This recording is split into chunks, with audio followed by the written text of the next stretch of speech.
Watch full episodes on Jio Hotstar. ഒന്ന് വഴിവാണ്. വെറുതെ വഴക്കുണ്ടാക്കരുതേ. ഞാനാണ് ഇൻസ്പെക്ടർ ചിങ്കം. ചിങ്കത്തിന്റെ അടുത്ത് രക്ഷപ്പെടുന്നത് എംപോസിബിള്. അറിയാമല്ലോ, എംപോസിബിള്. ചാർജ്. എന്റെ അമ്മോ, ഇത് നല്ല രസമുണ്ടായിരുന്നു. ഇനി ഇതുപോലത്തെ കോമഡികളുണ്ടോ? ഉണ്ടെങ്കിൽ അതും ചെയ്ത് കാണിക്കേ. എല്ലാം കണ്ട ശേഷം ഞാൻ കൊള്ളയടിച്ചോളാം. അല്ല, താനെന്നെ കണക്കില്ലാതെ അടിക്കുമെന്നല്ലേ പറഞ്ഞത്? അതും എണ്ണമില്ലാത്ത വണ്ണം. അതും ഒന്ന് കണ്ടു നോക്കാം, എങ്ങനെയാണ് നീ അടിക്കുന്നതെന്ന്.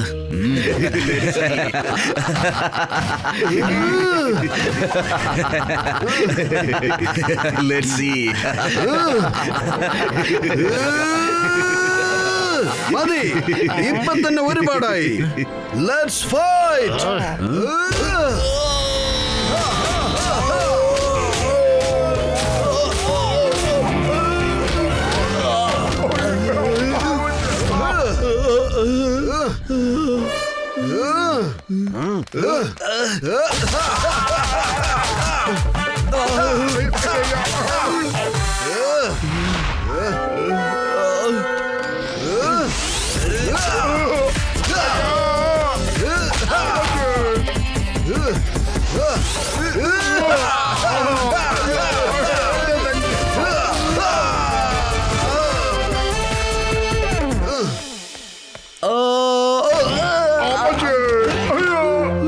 ആരെങ്കിലും എണ്ണി നോക്കിയോ നമുക്ക് എത്ര അടി വെച്ചാ കിട്ടിയെന്ന്? എണ്ണാനൊന്നും പറ്റിയില്ല. ഇക്കാര്യം പുറത്ത് പറയണ്ട. നാട്ടുകാരറിഞ്ഞാൽ നമുക്കാ നാണക്കേട്. വരൂ.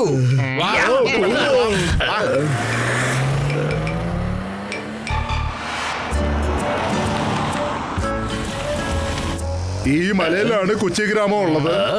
നല്ല സുന്ദരമായ ഗ്രാമമാണ്. വാവ്, വാട്ട് എ ലൊക്കേഷൻ. സൂപ്പർ. അല്ല, ഇതെന്താ? അല്ല, പുള്ളിക്കാരനെ നമ്മൾ എണീപ്പിച്ചില്ലല്ലോ. അപ്പൊ ഇനിയും ദേഷ്യപ്പെടുന്ന തോന്നണേ. ചേട്ടാ, എന്റെ ചങ്കന്റെ ബ്രോ മോട്ടു, എണീക്ക്, വേഗം എണീക്ക്. നീ ശരിക്കും ഒരു നല്ല ലൊക്കേഷൻ മിസ് ചെയ്യുകയാണ്. എണീക്ക്, വേഗം വേഗം എണീക്ക്. ഇവിടെ ഒരു അടിപൊളി ഗ്രാമമുണ്ട്. എന്ത്? എവിടെയാ എവിടെയാ? കൊള്ളാം.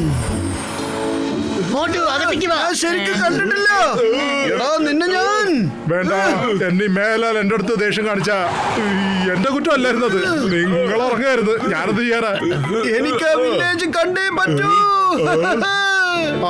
കാണൂ, എനിക്ക് കാണൂ. ജഡ്കാ സാറിന്റെ ഗാഡ്ജറ്റ് വേറെ എങ്ങനെ ഉപയോഗിക്കുക? പുറകോട്ട് തിരിഞ്ഞു നോക്കൂ, ആ മലകളുടെ പുറകില് ആ ഗ്രാമമുണ്ട്. അതേ, സത്യമാണല്ലോ. എന്ത് മനോഹരമായ വില്ലേജാണിത്. അടിപൊളിയായിട്ടുണ്ടല്ലോ. ഉഗ്രൻ ഉഗ്രൻ. എന്തായത്? രക്ഷിക്കണേ.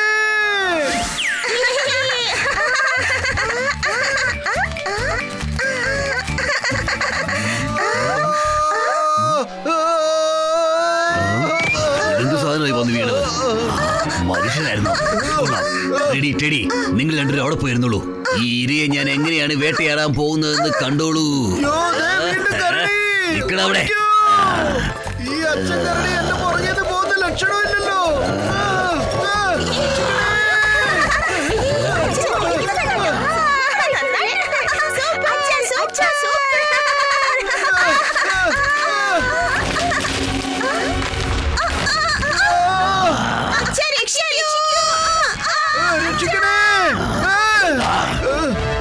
സോറി അച്ഛൻ കരടി.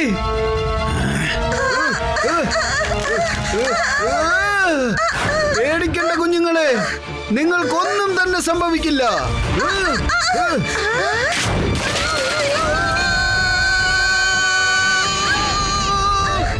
മോട്ടു, ഇതാ ഈ ഫ്ലൈയിങ് ഹെൽമെറ്റ് നീ ഉണ്ടോ? തരൂ. Thank you.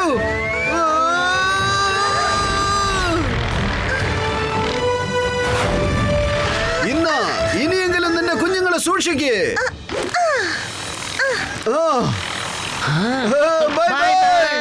അയ്യോ, എനിക്ക് തല്ല് കൊള്ളണ്ടായേ. അതെ, നിൽക്കൂ. നിയമം നിന്നോടൊപ്പം ഉണ്ട്. നീ വെറുതെ പേടിക്കരുത്.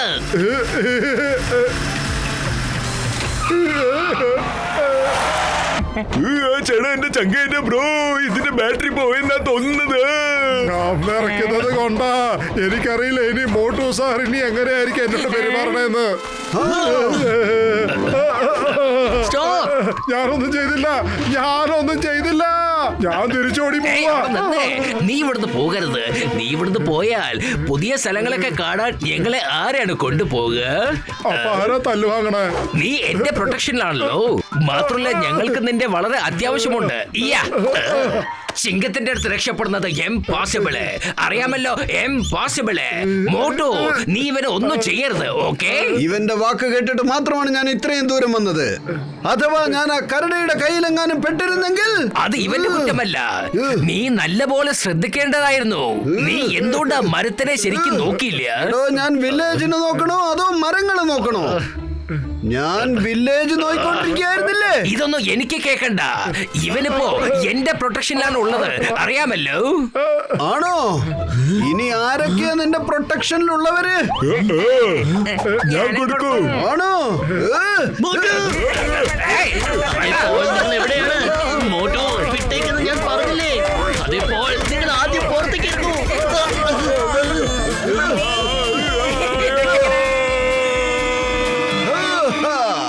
ഇപ്പൊ നിന്റെ പ്രൊട്ടക്ഷൻകാരൊക്കെ മേൽപോട്ട് പോയത് കണ്ടില്ലേ നീ?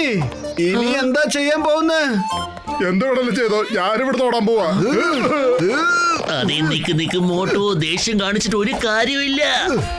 മോട്ടു, ഇവനില്ലാതെ നമുക്ക് മുന്നോട്ട് പോകാൻ കഴിയില്ല. പിന്നെ എല്ലാ പ്രശ്നത്തിൽ നിന്നും നമുക്കൊരു നല്ല കാര്യം പഠിക്കാൻ പറ്റും. നീ അവിടെ വീഴുന്നില്ലായിരുന്നെങ്കിൽ നിനക്ക് ആ കരടിയുടെ കുട്ടികളെ എങ്ങനെ രക്ഷപ്പെടുത്താൻ കഴിയുമായിരുന്നു, ശരിയല്ലേ? നന്നായിട്ടൊന്ന് ചിന്തിച്ചു നോക്ക്. അത് ഞാൻ ശരിക്കും ചിന്തിച്ചില്ല കേട്ടോ. ശരി പോൾ, ഞാൻ നിന്നോട് ക്ഷമിച്ചിരിക്കുന്നു. ഇനിയിപ്പോ ഞാനെന്താ പറയണെന്ന് വെച്ചാ, പ്രോബ്ലം സോൾവ് ആയിട്ടുണ്ടെങ്കിൽ നമുക്ക് മുന്നോട്ട് പോകാമല്ലോ അല്ലേ? അതെ, പ്രോബ്ലം സോൾവ്. ഇനി നമുക്ക് പോവാം. എങ്കി വാ. ദേ നോക്കിയാ മോട്ടു, ഇനി നീ വണ്ടിയിൽ ഉറങ്ങാൻ പാടില്ല.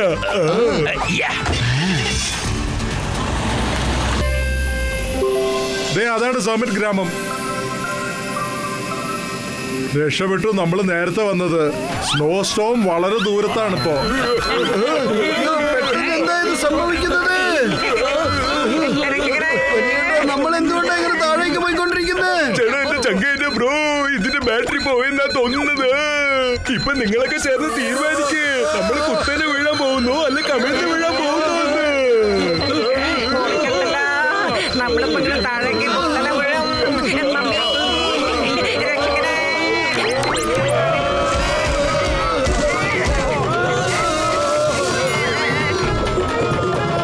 അയ്യോ, ആകാശത്ത് നിന്ന് താഴോട്ട് വീഴുന്നു. ഓടിക്കോ, മാറിക്കോ.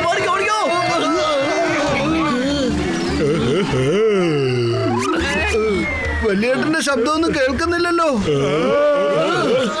ഡോക്ടർ ജഡ്കാൻ, നിങ്ങൾ ഇത് എന്തൊക്കെയാണ് ചെയ്യുന്നത്? ചേട്ടാ എന്റെ ചങ്ക എന്റെ ബ്രോ, ഞാൻ ഈ വില്ലേജിന്റെ ഹിസ്റ്ററി വായിക്കായിരുന്നു. ഇവിടെ എപ്പോഴാണ് ഇഗ്ലൂ ഉണ്ടായത്, പിന്നെ ഈ ഗ്രാമത്തിന്റെ ഹിസ്റ്ററി ഒക്കെ ഞാൻ വായിക്കായിരുന്നു. ഇങ്ങനെ കുറെ കാര്യങ്ങൾ വായിച്ചേ. ഇപ്പൊ നിന്റെ ജോഗ്രഫി ഞങ്ങളുടെ കയ്യിലാണുള്ളത്. ഈ കുന്ത്രാണ്ട് എന്തുകൊണ്ടാണ് ഞങ്ങൾക്ക് തരാതിരുന്നേ? എന്റെ ചങ്ക എന്റെ ബ്രോ, ഞാൻ നിങ്ങളോടൊക്കെ ആദ്യമേ ചോദിച്ചതല്ലേ, നിങ്ങൾ കുത്തനെ വീഴാൻ പോകുന്നോ അല്ല കമിഴ്ന്ന് വീഴാൻ പോകുന്നോ എന്ന്. നിങ്ങൾ അപ്പോഴേ പറഞ്ഞിരുന്നെങ്കിൽ ഞാൻ വീൽസിന്റെ കീ തരുമായിരുന്നു.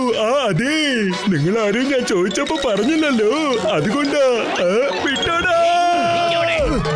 ഇപ്പൊ കാണിച്ചു എല്ലാവർക്കും ഇഗ്ലൂവിന്റെ ഏർപ്പാട് ചെയ്ത് കഴിഞ്ഞിരിക്കുന്നു. ഞാൻ ഒരു വലിയ ഇഗ്ലൂ ആണ് എടുത്തിരിക്കുന്നത്. അതിനകത്ത് നിങ്ങൾക്ക് 5 പേർക്ക് താമസിക്കാൻ പറ്റും. എന്റെ അമ്മോ, എന്നാ ഇഗ്ലു വേഗം കാണട്ടെ, എന്നിട്ട് വേണം നല്ല ആഹാരം കഴിക്കാൻ. എന്നെ ഒറ്റയ്ക്കാക്കി പോവല്ലേ, എന്നെയും കൂട്ടിക്കൊണ്ട് പോവൂ. വരൂ.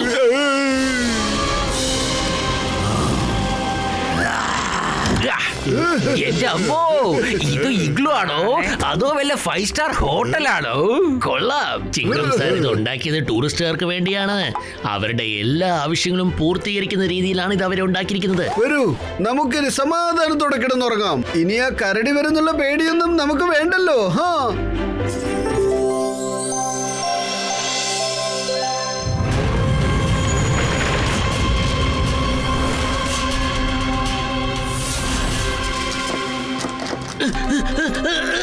തുറക്കുന്നേ. അത് ഇതെന്താ ഇവിടെ മുഴുവൻ സ്നോ ആയല്ലോ. മോട്ടു നോക്ക്, നമ്മൾ ഇതിനകത്ത് പെട്ടുപോയെന്ന്. എനിക്ക് തോന്നുന്നത് രാത്രി വലിയൊരു സ്നോ സ്റ്റോം വന്നെന്നാണ്. ഇവിടെ നമ്മുടെ ടെന്റുകളെല്ലാം മഞ്ഞിൽ മൂടിക്കിടക്കുകയാണ്. ഡോക്ടർ ജട്ക, പ്ലീസ് ഡ്രൈവർ പോളിനെ വിളിക്കൂ വേഗം. അതാ വിളിക്കാം. ചേട്ടാ, എന്റെ ചങ്ക, എന്റെ ബ്രോ പോളെ, നീ ഇതെവിടെയാ? ഞങ്ങൾ എല്ലാവരും ഈ മഞ്ഞിൽ കുടുങ്ങി കിടക്കുക. സാറേ, ഇന്നലെ രാത്രിയിൽ ഇവിടെ വലിയൊരു കൊടുക്കാറ്റുണ്ടായി. എല്ലാ ഈഗിളും മഞ്ഞിനകത്ത് പെട്ടിരിക്കുക. ഞങ്ങളും ഇവിടെ പെട്ടിരിക്കുക.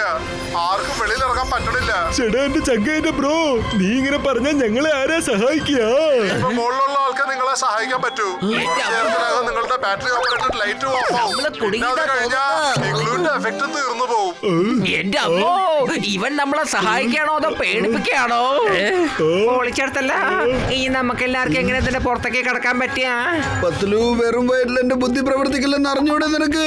വേഗത്തിൽ എന്തെങ്കിലും ആലോചിക്കൂ. ഐഡിയ. എത്രയും പെട്ടെന്ന് സമോസകൾ കഴിക്കൂ, എന്നിട്ട് നീ തുടങ്ങൂ. ഞാൻ നിന്റെ ബാഗിനകത്ത് ഒരുപാട് സമോസകൾ വെച്ചിട്ടുണ്ട്. അതിന് സമൂസയൊന്നും ഇല്ലല്ലോ. അതെന്താ സംഭവിച്ചെന്ന് വെച്ചാൽ, ഇന്ന കഴിച്ചോളൂ. സോറി കൂട്ടുകാരെ, ഇങ്ങനെയാണ് എല്ലാ സമൂസയും തീർന്നു പോയത്. അതെ, ആ കരടി കുട്ടികളെ രക്ഷപ്പെടുത്തിയിട്ട് നമുക്ക് രക്ഷപ്പെടാനുള്ള വഴി അടഞ്ഞിരിക്കാണ്. മമ്മി എന്താ ചെയ്യാ? അതെ, എവിടുന്നായി ശബ്ദം കേൾക്കുന്ന?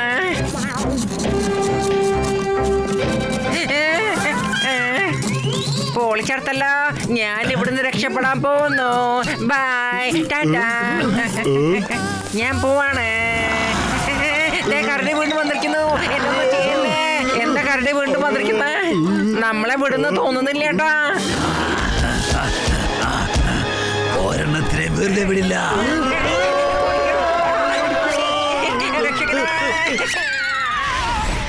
സ്റ്റാച്യു, അതെ കരടി ചേട്ടാ, ഒരു മിനിറ്റ് നിൽക്കേ. അതെ, ഈ ലോകത്ത് നിങ്ങൾക്ക് കഴിക്കാൻ ഒരുപാട് സാധനങ്ങൾ ഉണ്ടല്ലോ, പിന്നെന്തിനാ മനുഷ്യനെ തിന്നാൻ കൊതിക്കുന്നത്? ലോകത്ത് എന്തുമാത്രം സാധനങ്ങൾ തിന്നാനായിട്ടുണ്ട്. എന്നിട്ട് എന്തിനാണ് മനുഷ്യൻ മൃഗങ്ങളെ കൊന്നു തിന്നുന്നത്? നല്ല പഠിപ്പ് അറിവുള്ളവരല്ലേ, ബുദ്ധിശാലികളല്ലേ, എന്നിട്ട് മൃഗങ്ങളെ കൊന്നു തിന്നുന്നോ? ഇതൊന്നും ഇല്ലാത്ത ഞങ്ങൾ പിന്നെ തിന്നുന്നതിൽ എന്താണ് തെറ്റ്? അതേ കരടി ചേട്ടാ, നിങ്ങൾ പറഞ്ഞത് വളരെ പരമാർത്ഥമാണ്. കരടി ചേട്ടാ, പത്തുലു എപ്പോഴും പറയാറുണ്ട്, എല്ലാ ചിത്തക്കാര്യത്തിലും ഒരു നല്ല കാര്യം ഒളിച്ചിരിപ്പുണ്ടാവുമെന്ന്. നിങ്ങൾക്ക് വേണമെങ്കിൽ എന്നെ കൊണ്ടുപോകാം, പക്ഷേ നിങ്ങൾ കാരണം എന്റെ ഈ കൂട്ടുകാരൊക്കെ രക്ഷപ്പെടുമല്ലോ. നിങ്ങൾ മാത്രം വന്നില്ലെങ്കിൽ ഞങ്ങൾ ഇവിടെ കിടന്ന് ചത്തേനെ. വരൂ, ഞാൻ നിങ്ങളുടെ കൂടെ വരാം.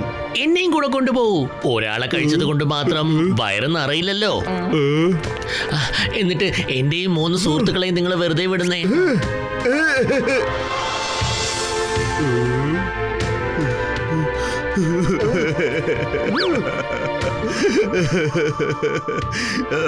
ഞാൻ നിങ്ങളെ കുറിച്ച് വളരെയധികം തെറ്റിദ്ധരിച്ചു പോയി. നിങ്ങൾ ഓരോ തവണയും എന്നെ എന്റെ കുട്ടികളെ രക്ഷിക്കാൻ വന്നപ്പോഴെല്ലാം ഞങ്ങളെ ഉപദ്രവിക്കാൻ വന്നവരാണെന്ന് വിചാരിച്ചു. പക്ഷെ നിങ്ങളെ പോലൊരു മനുഷ്യന് മറ്റുള്ളവരെ ഒരിക്കലും ഉപദ്രവിക്കാൻ കഴിയില്ല എന്ന് മനസ്സിലായി. കരയല്ലേ കരടി ചേട്ടാ, നിങ്ങൾ കരയല്ലേ. ഞാൻ നിങ്ങളുടെ കൂടെ വരാൻ തയ്യാറാണ്, പക്ഷേ എന്റെ കൂട്ടുകാരെയൊക്കെ വിട്ടേക്കണം പ്ലീസ്. ഇല്ല, നിങ്ങൾ ആരും മനുഷ്യരല്ല, മനുഷ്യരൂപത്തിൽ വന്ന ദൈവങ്ങളാണ്. ഓരോ നിമിഷവും മറ്റുള്ളവരെ സഹായിക്കണമെന്ന് മാത്രമാണ് നിങ്ങൾ ആഗ്രഹിക്കുന്നത്. നിങ്ങളുടെ ജീവനെ പറ്റി നിങ്ങൾ ഒരിക്കലും ടെൻഷൻ അടിക്കുന്നില്ല. സോറി, ഞാൻ ഒരിക്കലും നിങ്ങളെ കൊന്ന് തിന്നത്തില്ല. ഞാനൊരു മൃഗമായി പോയാൽ എന്താ? എനിക്കും ഇമോഷൻസ് ഉണ്ട്, ഫീലിങ്സ് ഉണ്ട്. പക്ഷെ ഞാൻ എന്റെ 2 മക്കൾക്കും പ്രോമിസ് ചെയ്ത് കൊടുത്തിട്ടുണ്ട്. അവർക്ക് 2 പേർക്കും ഞാനൊരു ഹ്യൂമൻ കേക്ക് ഉണ്ടാക്കി കൊടുക്കാമെന്ന്. അതുകൊണ്ടാണ് ഞാൻ നിങ്ങളുടെ പുറകെ നിങ്ങളെ പിടിക്കാനായിട്ട് വന്നുകൊണ്ടിരുന്നത്. ഞങ്ങൾ കരടികൾ കൊടുത്ത വാക്ക് പാലിക്കാതിരുന്നിട്ടില്ല. എങ്കിൽ തന്ന വാക്ക് പാലിക്കാൻ നോക്കൂ. കൊണ്ടുപോകൂ എന്നെ. കണ്ടില്ലേ, നിങ്ങൾക്ക് ഇത്രയും വിഷമം ഉണ്ടാവുന്ന സ്ഥിതിക്ക് നിങ്ങളുടെ കുഞ്ഞുങ്ങൾക്കും തീർച്ചയായിട്ടും അതുണ്ടാവില്ലേ? അവരൊരിക്കലും എന്നെ കഴിക്കില്ല. കാണുന്നോ? പക്ഷെ ഞങ്ങൾ ഇതുവരെയായിട്ടും കണ്ട മനുഷ്യന്മാരെല്ലാം വേറെ രീതിയിലായിരുന്നു. ഞങ്ങളെ പിടിക്കാൻ വന്നവരായിരുന്നു, കൊല്ലാൻ വന്നവരായിരുന്നു. പക്ഷെ നിങ്ങൾ എല്ലാവരും വളരെ വ്യത്യസ്തമായ ആൾക്കാരാണ്. പൊയ്ക്കോളൂ, നിങ്ങളെ ആരെയും ഞാൻ ഉപദ്രവിക്കത്തില്ല.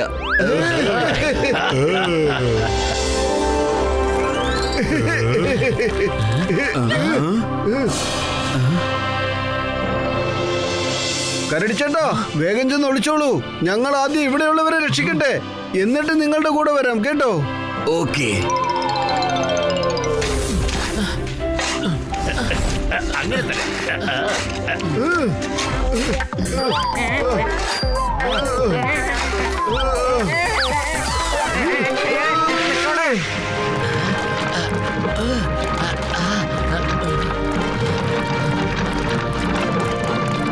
നമ്മൾ ഇവിടെ ഉണ്ടായിരുന്ന മഞ്ഞുമലകളെയൊക്കെ എടുത്തു മാറ്റിയിരിക്കുന്നു.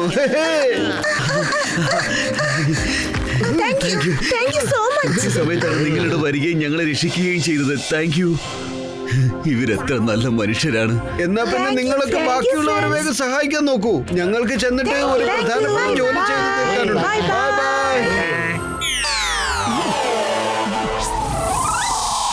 ഞാൻ പറയുന്നത് വരെയും നിങ്ങൾ നിങ്ങളുടെ കണ്ണിലെ കെട്ടഴിക്കാൻ പാടില്ല. കാരണം നിങ്ങൾക്ക് ഇതൊരു സർപ്രൈസ് ആണ്.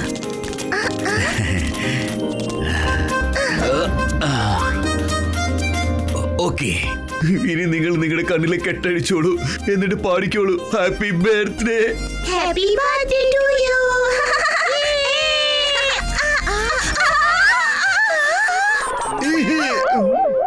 അച്ഛാ, അങ്കിളിനെ എന്തിനാ ഇങ്ങനെ കെട്ടിയിട്ടിരിക്കുന്നേ?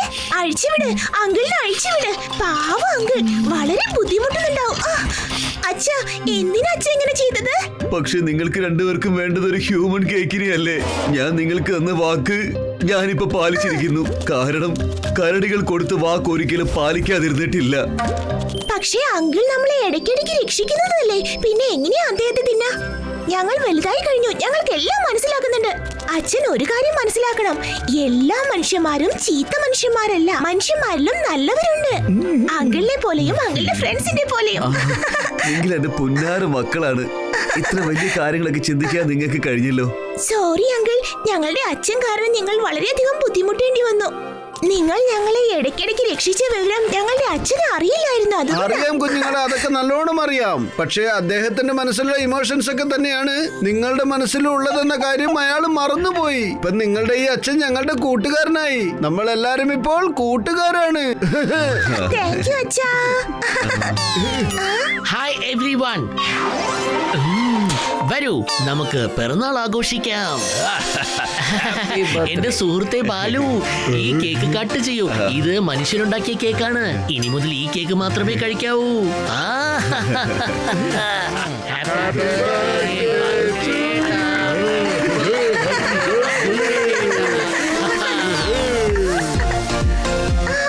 ഇത് സ്വപ്നമല്ല, യാഥാർത്ഥ്യമാണ്, യാഥാർത്ഥ്യമാണ്.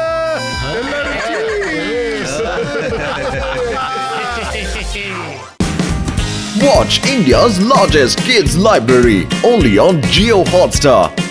Download the app now.